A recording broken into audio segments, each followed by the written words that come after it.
बेगम ये बहुत जरूरी है। अगर परी तुम्हारे साथ है तो प्लीज बताओ मुझे, वरना बड़ी मुसीबत आ जाएगी। आमिर साहब, मैं आपसे कसम खाकर कह रही हूँ कि मैंने परी को बिल्कुल नहीं देखा। वैसे भी लगता नहीं है कि वो मुझे कल के वाकये के बाद कॉल करेगी। वो इतने सालों से मेरी दोस्त है, लेकिन मैं फिर भी डर गई उससे।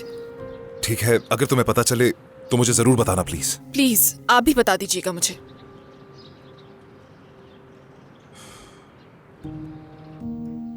मेरे ये पेट के नीचे वाले हिस्से में मुसलसल दर्द हो रहा है। लगता है कोई चीज ऊपर नीचे हो रही है।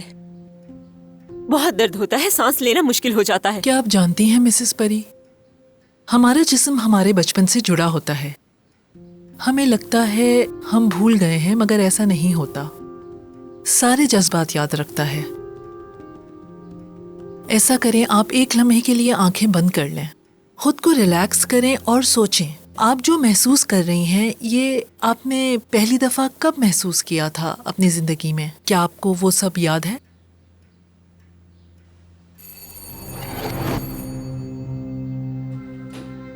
अरे बच्चों, बाहर क्यों खड़े हो? अंदर आ जाओ। कैसी हो तुम दोनों? बहुत अफसोस हुआ सुनकर आंटी। बस बेटा, क्या कर सकते हैं, एक ना एक दिन हम सब ने जाना है। मुझे परी की बहुत फिक्र हो रही थी। वो एक हफ्ते से स्कूल नहीं आई थी, तो इसीलिए हम यहाँ आ गए। उससे राब्ता भी नहीं हो पा रहा था। वो ठीक तो है ना? बेटा, परी बहुत बीमार है, यही वजह है कि वो आजकल स्कूल नहीं आ रही, लेकिन बहुत जल्द आएगी। ओह अच्छा, हुआ क्या है? बस बेटा, क्या बताऊं तुम्हें, अच्छा नहीं लगता, लेकिन तुम रोज उसके साथ स्कूल जाती हो तो बताना भी जरूरी है, ताकि तुम लोग भी अपना ख्याल रख सको। क्या वो सदमे में है? नहीं बेटा, अपने वालिद के इंतकाल वाले दिन उसने मुझ पे छुरी से हमला किया। लग रहा था गुस्से का जैसे उसे दौरा पड़ गया हो। बहुत मुश्किल से बचाया मैंने अपने आप को। क्या वाकई परी ने आप पर हमला किया था? ऐसा ही है बेटा। मैं उसे फौरन नफ्सियाती डॉक्टर के पास लेके गई। डॉक्टर ने उसे फौरन काफी सारी दवाइयाँ दी। उसका जहनी तवाजुन अब कुछ ठीक नहीं है। बस मैं चाहती हूँ कि वो दूसरों को नुकसान न पहुँचाए, इसीलिए उसको मैंने घर में बंद करके रखा हुआ है, वरना मुझे मजबूरन उसे पागल खाने भेजना पड़ता। दिल नहीं मानता बेटा, लेकिन अभी उसकी दिमागी हालत कुछ ठीक नहीं है बेटा। माँ हूँ इसीलिए फिक्रमंद हूँ थोड़ा, बस क्या करूँ। अरे परी बेटा, ये आप क्या कर रही हैं? मेरे बाबा को तो मुझसे छीन लिया आपने, अब मेरे दोस्तों को भी छीनना चाहती हैं। परी बेटा देखो, पुरसुकून हो जाओ। तुमने अपनी दवाएं खा ली थी ना? मैं पागल नहीं हूँ, मुझे पागल बनाने वाली आप हैं। मैं किसी को नुकसान नहीं पहुँचाती। मेरे बाबा भी मुझे छोड़कर चले गए। मेरी बहन की दवाइयाँ तक छुपा दी ताकि वो ठीक ना हो सके। असल में खतरा तो हमें इनसे है। देखा, मेरी इतनी प्यारी बच्ची का क्या हाल हो गया है। हम इसे परेशान नहीं करना चाहते, इसलिए हम बाद में आ जाएंगे।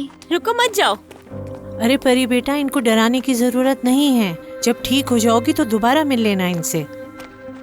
मैं पागल नहीं हूँ, मुझे पागल सिर्फ आपने बनाया है। क्या कभी मैंने तुम लोगों को मारा, तंग किया? सच बताएं इन्हें, जिस दिन मेरे बाबा मरे थे उस दिन भी मारा था आपने मुझे। बस वही गुस्सा शुरू हो गया।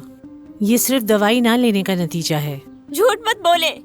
अच्छा होता कि मेरे बाबा की जगह आप मर जाती। तुम लोग मेरी मदद करो। मेरी बहन अस्पताल में है और ये मुझे वहाँ जाने भी नहीं देती। स्कूल वालों को इसकी हालत का बता देना तुम दोनों। जी ठीक है, बता देंगे। चलो।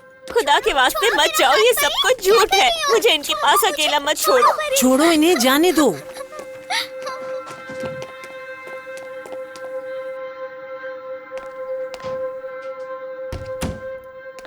मुझे आपसे नफरत है, नफरत करती हूँ मैं आपसे। ऐसे रवैये से कोई भी तुम्हारे पास नहीं आएगा।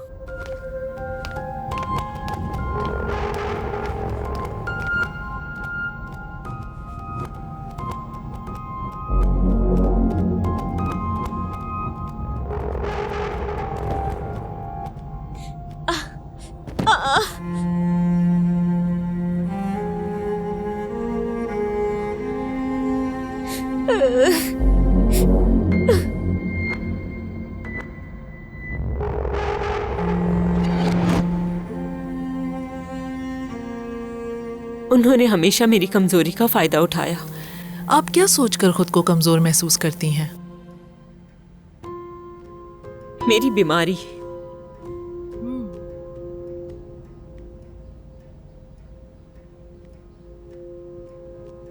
शायद मैं जिंदगी के आखिरी दिन तक दवाई लेने पर मजबूर रहूंगी। डॉक्टर साहिबा, इस बात से इनको बहुत मजा आता है कि मैं पागल हूँ।